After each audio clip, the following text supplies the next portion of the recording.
Welcome back to Chasing Whiskey. I'm James. And I'm Terry. So what are we reviewing today, James? We have from one of the islands, Okay. the Isle of Skye, Okay. Talisker.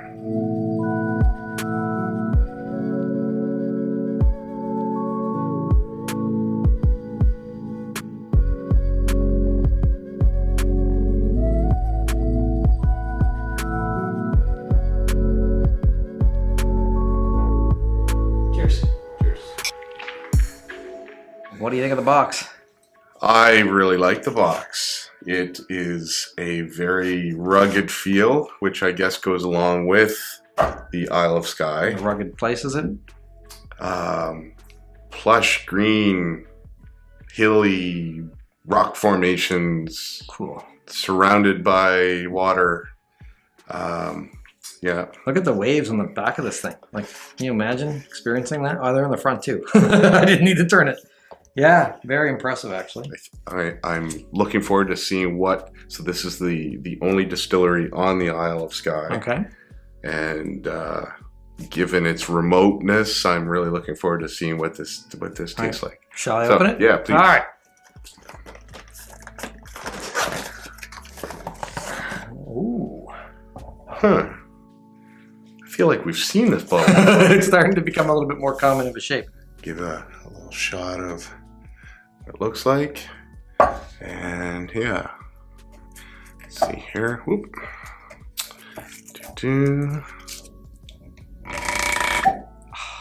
Very satisfying, isn't it? It is. It is. All right. We'll have a wee dram. Yeah, it's a familiar shaping bottle, isn't it? Like, It's very familiar. well, I mean,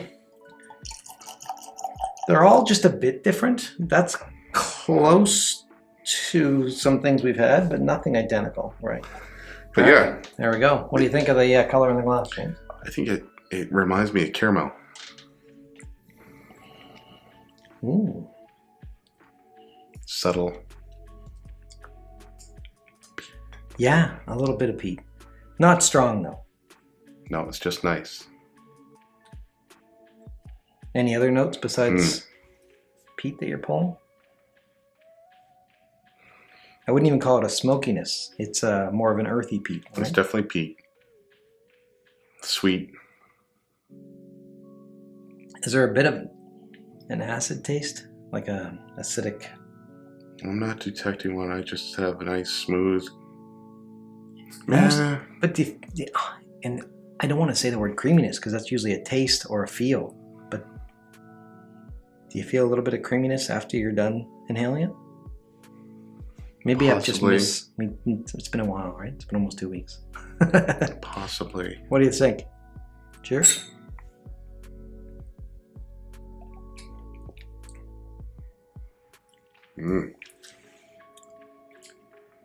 Interesting. Hard candy even. A little bit of sharpness in the middle, sweetness at the beginning. I don't know. That kind of reached out and smacked me in the face Did with it? all back tongue Yeah. for me. Very unique. I see what you mean. It's really sharp That back. first drink, you know how we talk about sort of that Profile change. profile finish. This felt like it was all back end. Yeah, there's not a lot on the front of the tongue, is there? And what's the front usually known for? I forget. Is it sweetness and saltiness?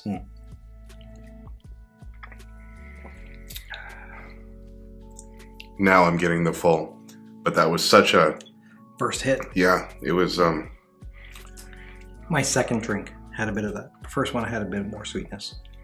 what do you think of it? I like the bite, but I like the bite and some sweet. And I tasted a bit of sweet the first drink, but I didn't taste it the second. So maybe it just needs to open up a bit, or maybe it's me. Maybe it needs some water. What about you? It's changing every sip. I know it's very strange because the third sip or whatever sip I'm on, that was kind of like just a rugged harshness. Yeah. Very tasty. I wonder why. Like, we oftentimes notice the change after adding water or after letting it sit and open. But those 3 sips right in a row were all different for me. Every one of them. Boom, boom, boom, right in a row. And I would say that's unique. We've never felt that before. No, that's very unique. And I kind of like that. It's a journey in a bottle. And even a single dram. That's it's interesting. I'm curious if folks would describe this the same way. Like, are we totally out to lunch, or well, we are. Do you know what we're trying to say here? It's very different. And it's funny because now in the aftertaste, I have some sweetness that's hanging on to the tongue, on the palate after the fact. Now that one is becoming more mild to me, and I'm picking up like a caramel. That's what, yeah, the sweetness at the end, right? After. So when you find it? Yep. Yeah, exactly the same. I feel like we are having a tour of the entire island in one bottle. So why is it, I don't understand the chemistry of why that's changing so quickly. I understand when something has, what is it, 10-year-old bottle, they say, a minute per year in the cask in the air kind of thing to, let it aerate or whatever. This was less than a minute. Like, there's been 0. That's a good question. I wonder if there are some tips around, like, when you open a bottle. Is it like wine? Should you let it air? So I wouldn't do the bottle because you don't want to. You should even a cap it, to be honest. That's a good point. That's a good point. Not the bottle. But in the glass, yeah. So I think the rule of thumb that I've seen, and again, correct us if we're wrong or help us, is supposed to be a minute in the glass for every year in the cask. Ooh, it's an interesting rule. Yeah. Rhymes so too. I don't know. Yeah, that's why I remembered it. So I don't know how important that is or how true it is. But this a year is in the glass for every. No. A minute. a minute in the glass for every year in the cask. It brings it out, opens it up, whatever. But again, I mean, okay. I don't have that kind of patience. While we get to know this, do you know anything about the Isle of Skye or Talisker? No. So Talisker itself, 1830. I know that. I think I saw it. I don't know where. Yeah, there you go, at the very top, 1830. So I don't know if I just saw it in passing or if I saw it in some of the other research we've done. And Talisker, and maybe I'm wrong, maybe I'm right. I know there's a few. You're one of those. There's a few distilleries that are island-based that will ship their distilled whiskey to the mainland for casking and then bring it back or store some on land or store it in different places. And so I believe they're one of them that do that, right? I was a bit confused too because they have some on site aging. Right. Do they bring those back from the mainland? I don't know. I don't know how that works. So help us figure that out. So, I don't know what the reason is. If it's because they have multiple places where they bottle or multiple places where they store their casks. And is it just certain casks get stored in the Isle of Skye?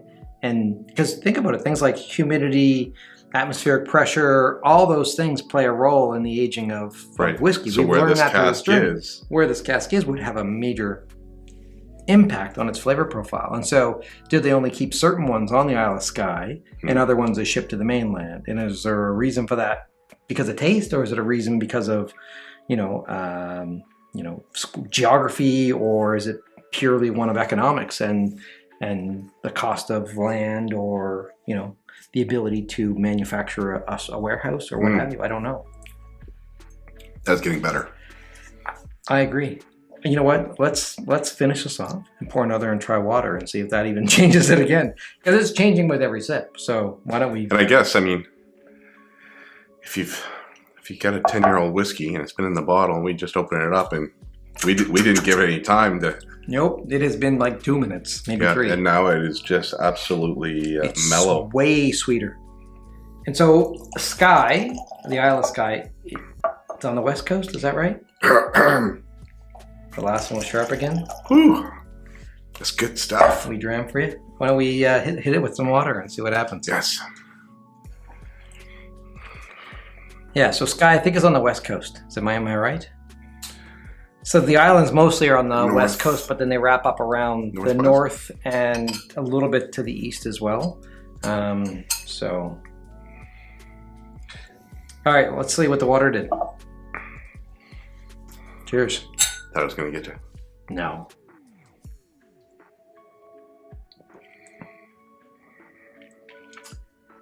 So I would say the harshness is extremely mild now, but it also was in the last sip. But it seems to be a longer, smoother drink. Do you find that? I don't know what the heck this is. No. I'm picking up tastes on the side of my tongue. All right, where you didn't before Ever. the water. Ever. Oh, Well, ever. Well, yeah, you're right. I didn't pick it up before even with the water, so that's brought that out. But I've never in any of these had sort of that. We had it once, I think. And I don't remember which whiskey it was. I don't even think it was in the Tour of Scotland. I think it was early in our journey. Because I remember distinctively asking you on the side of the tongue, because it was something that I was surprised Right, with. But I okay. don't remember what one it was. I have no idea.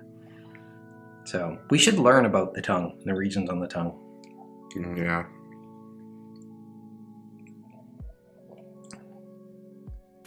It just seems way smoother with the water. And longer. Like it's a smoother, longer drink. Like it, Yeah. the finish is longer. The taste profile changes slowly. There's no sharp, harsh change. It's a slow change, but it's still changing. With the water, I'm detecting an aftertaste that doesn't suit my palate. Is it more acidic, or is it, what is it specifically, or do you know?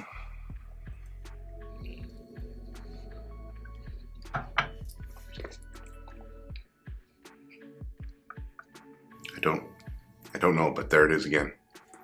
It almost has a metallic, or I'm not sure what I'm picking up. Yeah, I said acidic, but metallic, I can see how you could describe it that way. I said acidic, but it's like that. Just at the very end. It's a sharpness that's not something you'd normally taste, right? Yeah, it almost, maybe it's almost like a numb feeling. It's alcohol, my friend. What is the strength It's doing of its this? job. It's not that strong, I don't think, right? Holy, it's 45.8. Oh, well, okay, well, it needed the water. But yeah, Yeah, maybe that's what's that first bringing in the hit, heart. Yeah. yeah, I wasn't expecting that. yeah. And you know what's But I funny do is like- 46 is, over 40, which we're normally used to. Right. It is a bit of a hit, especially if you're not And I used do to it. like that. Like, Yeah. I like a rugged whiskey. Mhm. It's- So, most important question? yeah, would you buy it again? Well, You so- bought it, so I guess I got to answer the question, don't Right. I? I'd buy it again, but I wouldn't have it as a primary piece of my collection. I think there are more yeah, for my interesting. palate. Yeah, there's more interesting scotches out there that are unique. I don't know. That's pretty freaking Well, no, but interesting. what I mean, sorry, so I shouldn't use the word interesting. What I mean is, for my palate, there are also other scotches that also are interesting or different that I would gravitate toward first before Talisker. That doesn't mean I wouldn't buy it again. I would absolutely buy it again, but it wouldn't be in my collection as an ongoing must-have to be there, right? So, Almost numbs the tongue. Yeah, I get what you're saying. For my personal collection, not the profile. yeah, you got a 5-bottle collection, it's not there. You got a 10, maybe it is. You got a 20, it's absolutely. I'm happy to have it in my notebook, because if someone were to ask me, I like strong, I like peat. It's not overly peaty. It's not over peaty. It smells it's way more strong. peaty than it is. Yeah, but Yeah. it's a rugged Scottish. Well, the very Whiskey. first few sips, but you know what? I don't find that as much now. I still. I'm really coming around to it. But you're right. There is a bit of a stringent taste at the back end that's just there right before you swallow, and it hangs around a little bit too long now because it. And it's funny, when we first put the water in, I didn't feel that. I felt it was more smooth and creamy. That's because you were getting hammered by it. Well, maybe. I don't know. It's different. It's Yeah, inconsistent. It has a lingering. Yeah. Let's just see if there's any tasting notes. Maybe we're like completely at the lunch and it's like the super mellow. It says from the rugged western shore, so we were right. It's the west shore of... and I've been calling it rugged. There you go. It is rugged. Western shores of the Isle of Skye comes a richly flavored maritime malt with a warming afterglow. That's a way to word it. It's a marketing way to word. Bites you after you sip it. Yeah. And numbs the back of your tongue. So easy to enjoy, yet like Skye itself, so hard to leave. And so it's funny because I'm saying it's rugged, but I like it.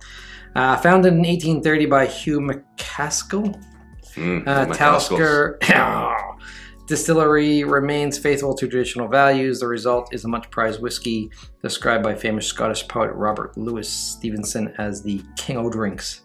Beneath the deep and stormy peat smoke character of Talisker lies a deep dried fruit sweetness. So I said at the beginning there's a little bit of sweetness, and I couldn't put my finger on what the sweetness was. Dried fruit. Actually, now that you say that, I can kind of... Because you know how you have a dried fruit, and it does have that kind of astringentness, because the... I don't know what astringent is. I don't want to say acidic, because acidic implies that citrusy thing, but it has an aftertaste. Right, but it's like that... It's that piece where it's like I had the fruit, but I'm missing that like long-term sweetness. What comes after that dried fruit is that kind of sharpness, and I think that's what that is. Followed by a satisfying peppery finish. So what you're describing is that harshness is considered peppery. I can feel the pepper on the back of my tongue. And apparently it's superb with smoked salmon and brown bread. Did you bring any salmon? That's interesting. I like that they have a pairing note on that. Yeah. You know what we should start to do? We should start to eat food. But yeah, so very interesting. I mean, I could see this, the peaty, smoky with a smoked salmon. That would be fantastic. Absolutely. And I feel like it suits our DNA because we're maritimers. Yeah, no, there's something about, and I'm a sucker for, the wave. I'm a sucker for the word maritime. Anyway, yeah, no question.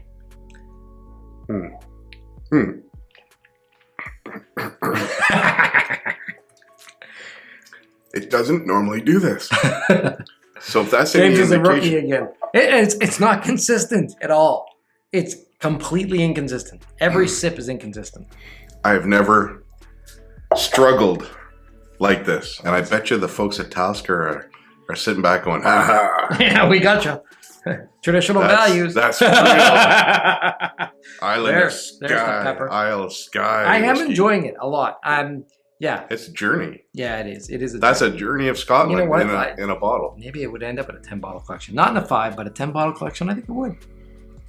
Yeah, I'd buy it again, but I would buy it just to have to give to my friends as you want to try 8 different scotches in one sip. This will put hair on your chest whiskey. It's so sweet, and yet it burns the back of my tongue, and just That's the peppery finish, according to the box.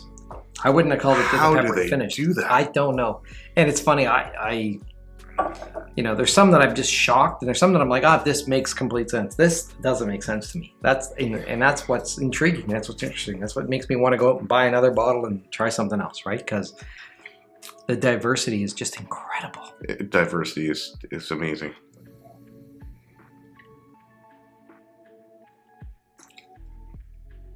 I'm struggling to keep up. I had no problem. That is intense. Second glass, no problem. Second dram was super smooth and easy. That is intense. Well, let me finish up here. Better make it a wee. All right, how's that? Oh, man. Is that wee enough? Thank you, Talisker, for educating. This was an education. Oh, absolutely. Absolutely. There's no other way to describe it. I was not ready for that level of ruggedness. It is pretty rugged. Let's put that back there and see what it looks like. There we go. Nice shirt. Oh, yes. Thank you very much. Yes, very nice. I am still sweating. Look at the. Is it from the heat of the room, or is it from the whiskey, or a bit of both? It could be a little bit of both, but it started when I started coughing. Well, I'll tell you what. Let's say goodbye to these lovely folks. Turn on the air conditioning. We'll enjoy this and finish our last round. Cheers. Cheers. See you next week.